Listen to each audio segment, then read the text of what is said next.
to another episode of the podcast. It's great to be back with you for another week of astrology insights. And this week, I'm really excited to speak with you about something I really enjoy in the astrology, and that is a good Mercury Kazimi. And so this one happens on the new moon in Scorpio. So it does make it especially potent, active, and things can really happen. So if you're at this stage of the Mercury retrograde process and throwing your hands in the air and saying to yourself, when is this going to end? It certainly doesn't end this week, but I think we can expect some really great insights, revelations, and turnarounds in the energy of this phase of astrology. Before I go into some of these insights I'd love to share with you this week, I would love to say a really, really massive thank you. I very rarely bother with my YouTube analytics. I have to be honest.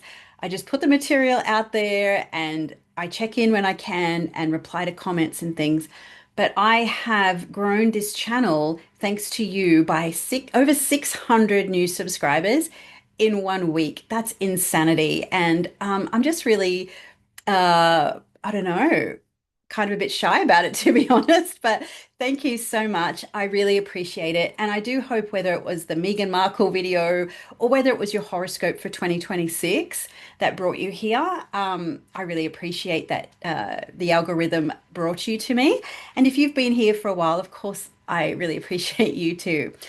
Now, with that, I'd also like to offer an apology. So, if you are listening via Spotify or some other podcasting app, um, it was probably the Mercury stationing weekend where I was recording those videos, and for some reason, it just totally escaped me to do what I need to do from the technical point of view on the back end to put those audios onto those platforms.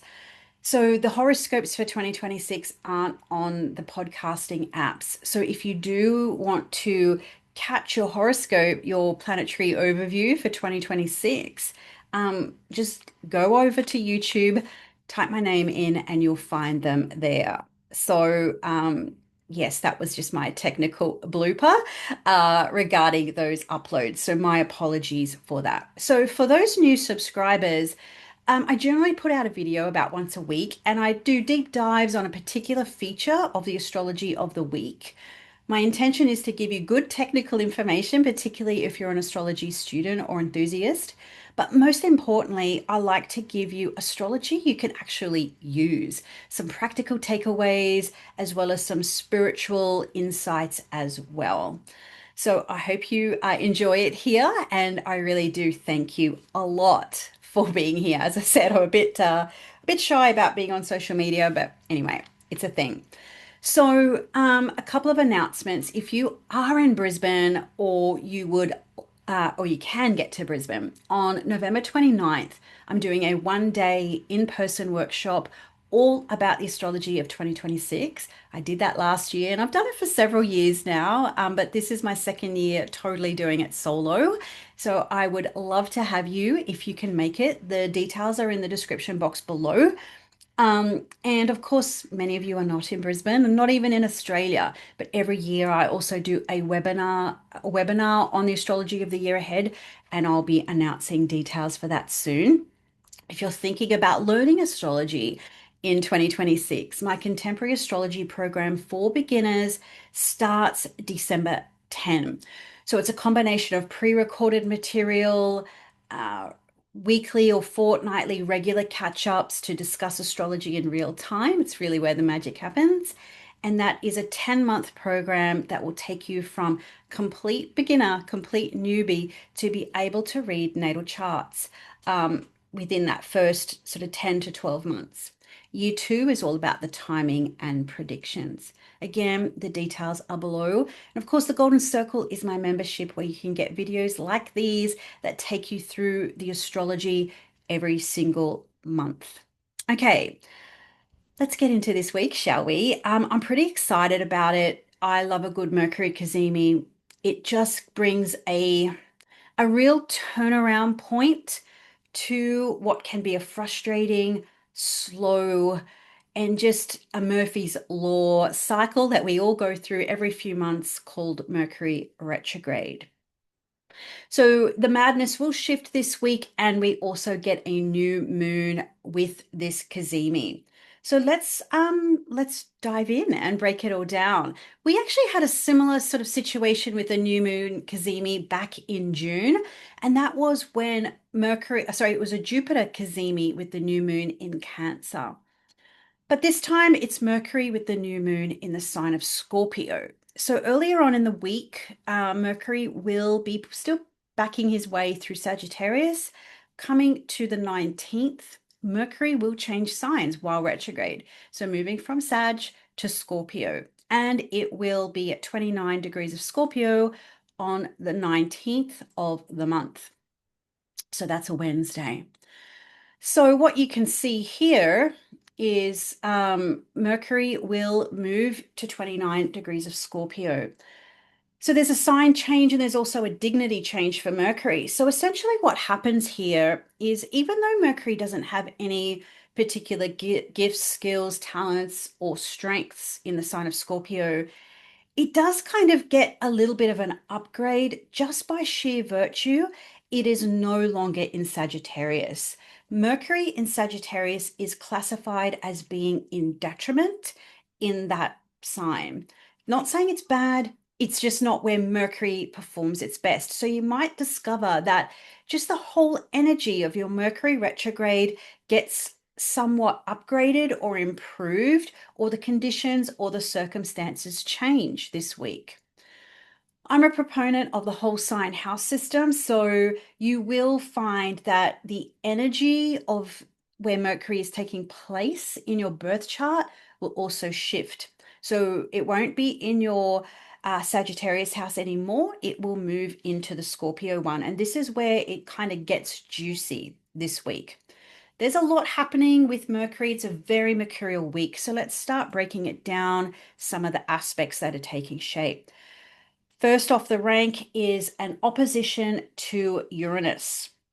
This is pretty spectacular. You know, Mercury now is in the deep, penetrative, investigative, broody, and private waters of Scorpio. So, whatever your Mercury retrograde experience is thus far, it wants to kind of, it's sharpening the blade, it's going right in, it's digging right in now. So, this is going to help you increase your spidey senses.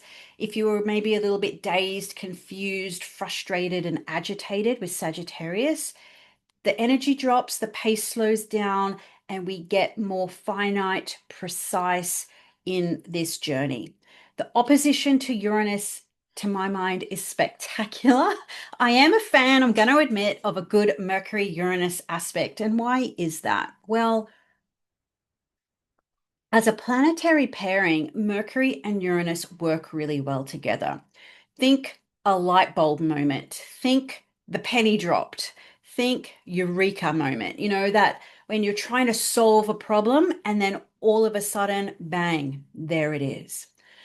Mercury retrograde, as you're probably aware, can bring a complex variety of problems and that aren't always easy to solve. You kind of solve one problem, create another. This may give you that sudden download, the sudden insight, that sudden piece of news, information that you need to be able to make a choice, make a decision, or know where you stand with something. Now, Mercury is retrograde and then Uranus is newly in Taurus. So this isn't our first rodeo in recent times with a Mercury-Uranus opposition. However, before it was in Gemini and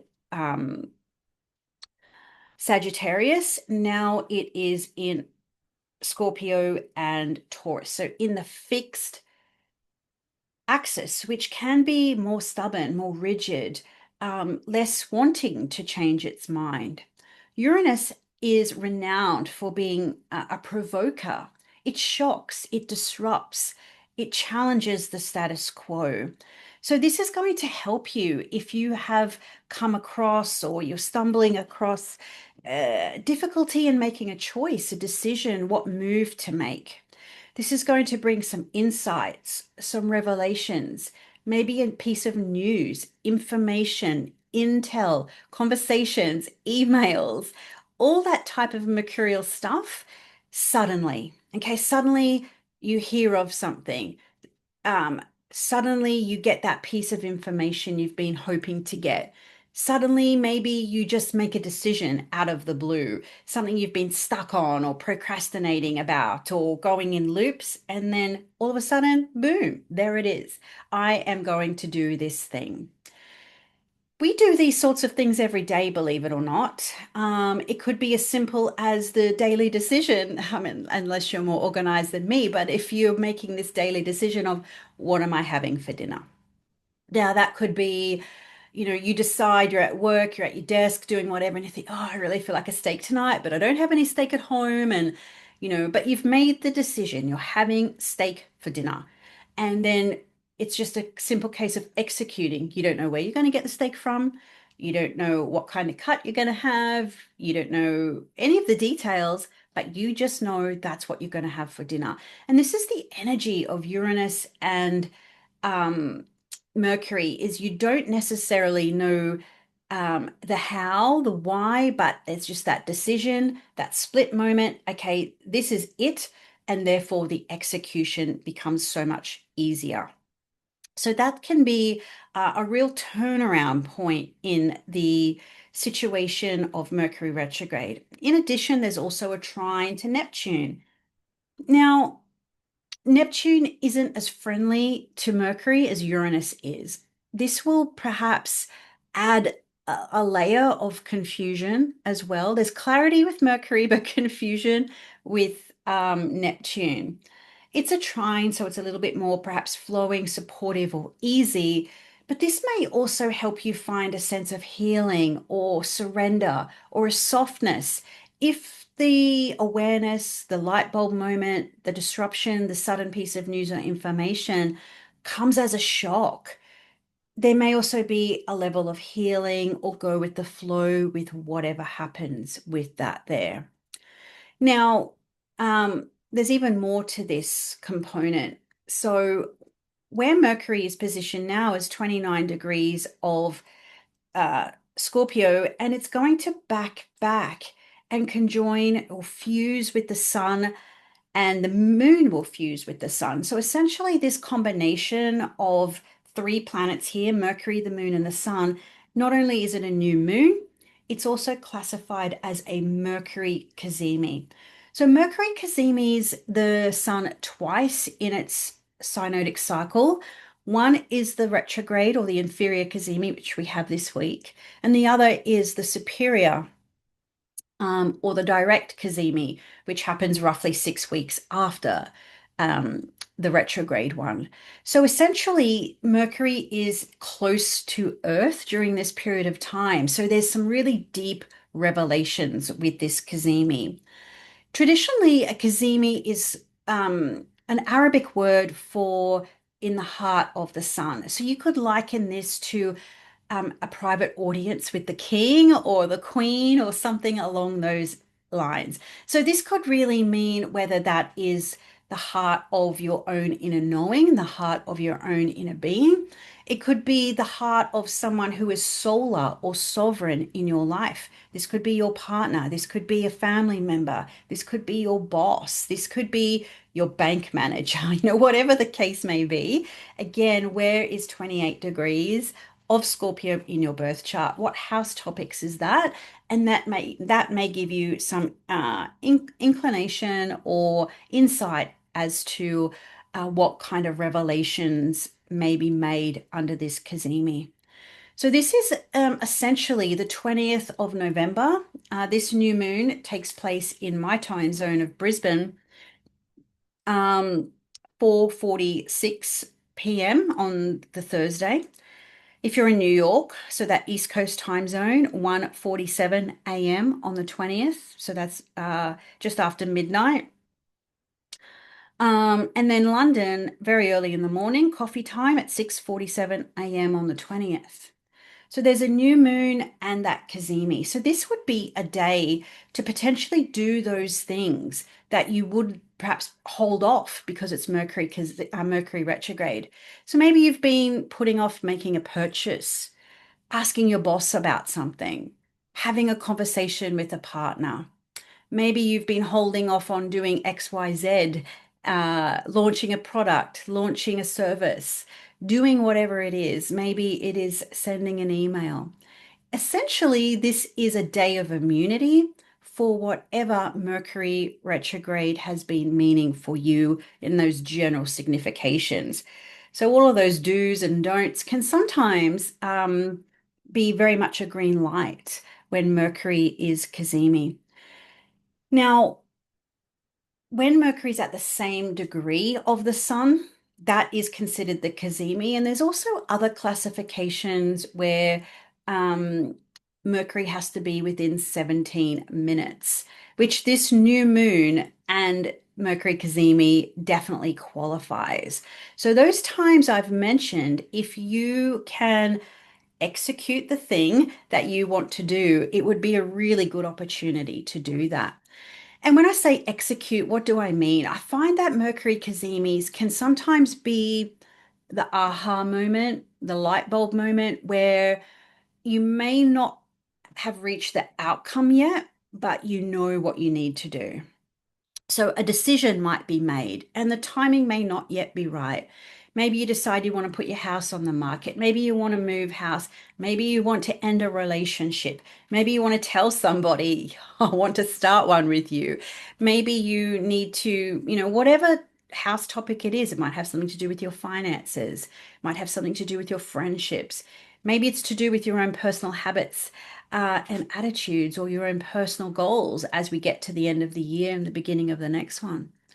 You might have this moment where you're like, right, this is what I need to do. This is what I'm going to do. And that decision's made. And sometimes we make these decisions and there's more clarity over logic. And that's a spiritual component of a Mercury Kazemi. And it comes to us from the tradition of Kabbalah, where sometimes when we get too caught in the logic of a situation, the mercurial stuff of a situation, we can talk ourselves in and out of anything. But if we have a clarity of outcome, a clarity of this is what I want and this is what I'm going to have and this is what I'm going to do, then the other stuff is just the details, right? So if you've been thinking about this Mercury Cazimi and this whole Mercury retrograde has been confusing, being frustrating. And of course, that's what Mercury's retrograde's all about. But in some of the other spiritual traditions, in the ancient mindset, the heart was the brain. And oftentimes we get our heart and our minds, we tend to separate them a lot in the modern world. And I find that Mercury retrogrades are a time is where has our mind strayed too far away from our heart? And this Kazemi moment can be that realization, that reconnection of my heart's desires and the logic of my brain and the thoughts, the words, the decisions I make come back into a place of alignment. And that is the beauty of the Kazemi is that realignment.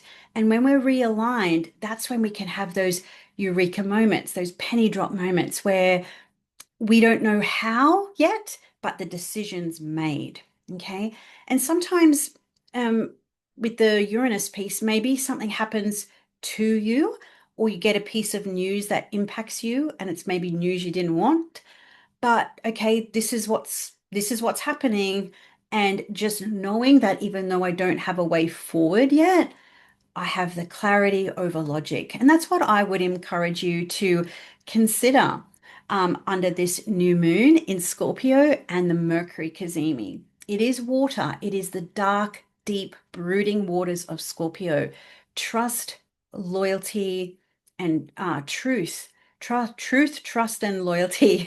They're very important when we're talking about Scorpio, but it can also be very much about being that to yourself as well as Mercury fuses with the sun and November 20 is a pretty special day to set new intentions where you can have clarity, where you can have logic, where you can create a pathway forward despite some of the confusion, despite some of the hiccups, despite some of the uncertainty. You got to have that certainty beyond details or certainty beyond the logic of that might tell you, oh, I can't do this, I can't have that, what have you. We have to rise above that. And that's the beauty of Mercury Cazimi, is going a little bit outside the norm, take a little risk with Uranus, and trust and surrender with Neptune that the process will most certainly work to your benefit.